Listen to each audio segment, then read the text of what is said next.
ministério externo, mas que em oração Deus muitas vezes falou com ele. O dia que as profecias de Isaías também profetizou sobre isso. É o dia que as profecias se cumpriram.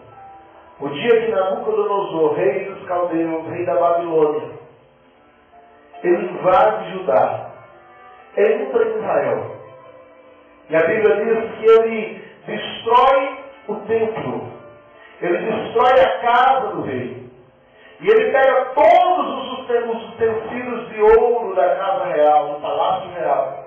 Ele pega todos os utensílios de ouro do templo do Senhor, que Salomão tinha feito, que Salomão tinha construído naquele lugar, tanto ouro, tanta prata dentro daquele templo. E ele pega tudo o que era de ouro, tudo o que era de prata, tudo o que era de valor. E a Bíblia diz que o que ele não destrói, ele leva consigo.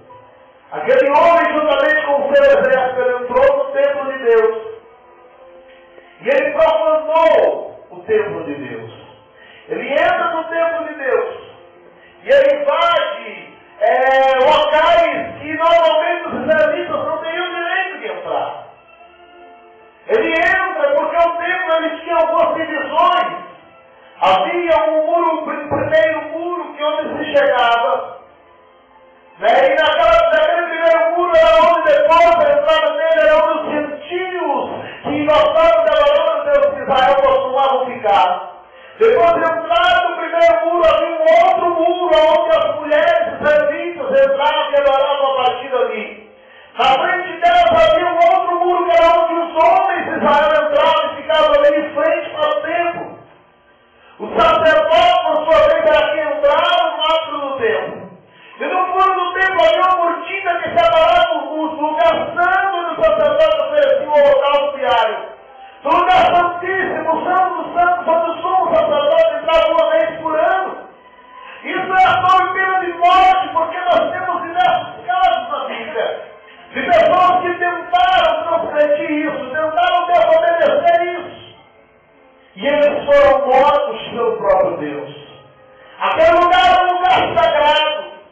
Ali dentro havia a arca de Deus, a arca da aliança, a arca que representava a presença e a glória de Deus no meio de Israel. Aquela arca era literalmente intocável. Exceto quando ela precisava ser carregada para um lugar ou para o outro. Em que, de acordo com a ordenança de Deus, alguns sacerdotes se juntavam e tinham que fazer uma série de rituais de purificação para isso. E eles levavam ela em cima de uma certa estaca, de uma certa malha que eles faziam para aquilo ali, levavam sobre seus ombros, coberta para que ninguém pudesse ver aquela arca. A Bíblia diz que certamente os filisteus levaram essa arca para a terra deles. Chegaram naquele lugar, colocaram dentro do templo de Dagon. O Deus dos filisteus, aquele Deus de pau e pedra, eles colocaram lá. E a Bíblia diz que quando chegou pela manhã, Dagon estava caído, prostrado diante da arca.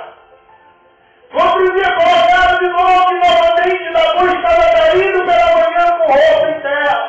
Eles insistiram, mas uma vez a Bíblia diz que no terceiro dia Dagon estava caído e com o pescoço quebrado. Porque ousaram tocar na arca de Deus. Tiraram dali e mandaram para outra cidade dos filisteus. E a Bíblia diz que aquele povo foi afetado com uma praga de hemorroida por causa da presença indevida da arca naquele lugar. Tiraram dali e mandaram para outra cidade. E a Bíblia diz que naquele lugar uma praga de ratos. Porque ninguém tinha direito de tocar na arca de Deus. Colocaram aquela arca em cima de um carro de boi e disseram que se aquela arca era de Deus, aqueles bois iam ter que voltar sozinhos para Israel. E a Bíblia diz que isso aconteceu. Aquela arca chegou em Israel, ficou um tempo parado no lugar, e quando Davi assume o reinado de Israel, ele tenta trazer a sua terra. Mas diz a Bíblia que no meio do caminho em que Davi estava levando aquela arca começa a pender em cima do carro e ela vai para cair. O homem de boa vontade, estava consagrado diante de Deus. Ele toca na arca, ele não toca no sentido de profaná-la. Ele toca para segurar a arca para que ela não caia. A Bíblia diz que Deus matou Uzá naquele momento. E vamos ver uma série de situações quando aquela arca chegou dos filisteus em 1 Samuel 3,19. Em que quando chegou aí na terra de Israel, o povo alegre pela presença da arca, e a Bíblia diz que foram olhar para dentro da arca, na curiosidade de ver o que tinha dentro, e naquele dia morreram 50 homens principais e 70 civis de Israel, porque olharam para dentro da arca. E um dia, quando eu estava estudando isso aqui, eu parei e eu fiquei dizendo: Deus, diante de tudo que o Senhor fez, como Nabucodonosor conseguiu entrar dentro do templo e pressionar o lugar onde estava a arca de Deus?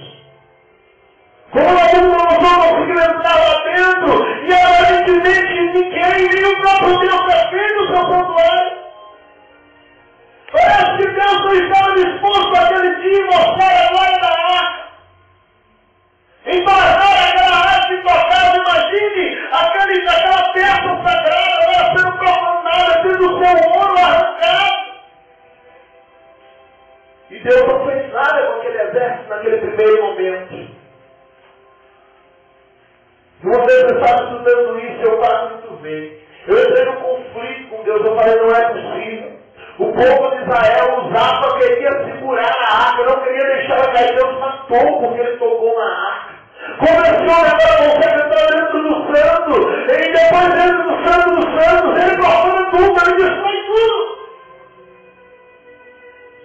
Mas lá dentro do cativeiro, depois que aquele povo foi agora, Deus levanta o profeta Ezequiel. Levanta-se, homem de Deus, e o Senhor começa a mostrar a ele, o que havia acontecido dentro de Israel, o que havia acontecido dentro de Judá, dentro do templo do Senhor, e que ninguém soube que tinha acontecido. Aquele povo havia entrado no estado de pecado. Aquele povo entrou em uma situação de erro, de pecado, de constante abominação diante de Deus. Adorava a Deus, parece qualquer coisa que aparecesse que estava acendendo a chama. E a Bíblia diz, aqui em Ezequiel 10, quando Deus começa a mostrar para Ezequiel o que aconteceu durante aqueles dias. No versículo 4, Ezequiel é a imagem de alguns querubins chegando diante de Deus. E eles chegam no templo, a Bíblia diz assim no versículo 4 de Ezequiel 10, então se levantou a glória do Senhor sobre o querubim indo para a entrada da casa. A arca permanecia no mesmo lugar, mas a glória que estava no lugar santo dos santos. Deus tirou ela do santo dos santos, colocou na entrada do templo. Acontece que o povo estavam tão desligados, tão à vontade com o seu Deus, que ninguém percebeu isso. Ninguém percebeu que a glória de Deus já não estava no mesmo lugar que antes. No versículo 18 e 19 diz que a glória saiu da entrada da casa, voltou sobre os querubins e foi levada para o alto oriental da cidade. Deus foi afastando a glória dele, interessante, porque Deus não tirou uma vez. Deus tira do interior do templo, colocou na porta, tira da porta, coloca no portão da cidade. Versículo 23 do capítulo 11 diz que Deus mais uma vez pega a sua glória, pois foi abraço dos querubins e leva no cume de um monte na entrada da cidade e fica ali aguardando para que o povo sinta a falta da glória de Deus, para que o povo sinta a falta da presença de Deus. Mas quando chega no versículo 24, a parte B, Ezequiel fala que o anjo chama ele para uma outra visão e ele viu a glória de Deus subir. Ele viu a glória de Deus ser retirada do meio de Israel.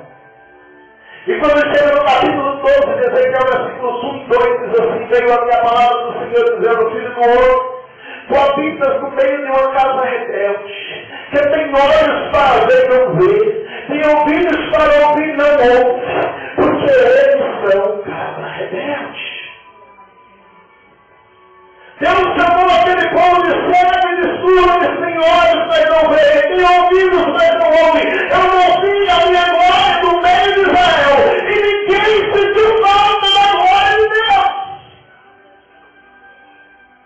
Deus tirou a glória dele do lugar santo dos santos, porque ninguém mais entrava ali para sacrificar. Colocou na porta da casa, mas ninguém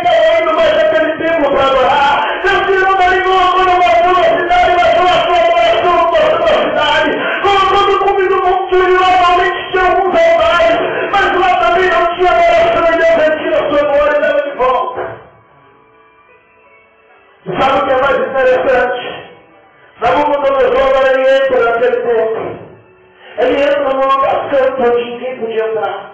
Ele entra no lugar santíssimo, no santo dos santos, onde ninguém podia entrar. Ele consegue arrancar cada pedacinho de ouro daquele lugar, destruir cada pedacinho de ouro que ele encontrou pela frente, e não aconteceu nada.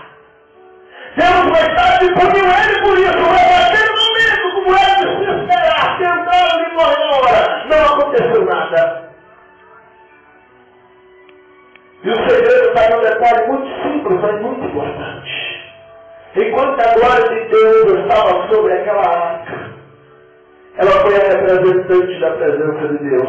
No dia que Deus tira a sua glória, foi só uma caixa de ouro.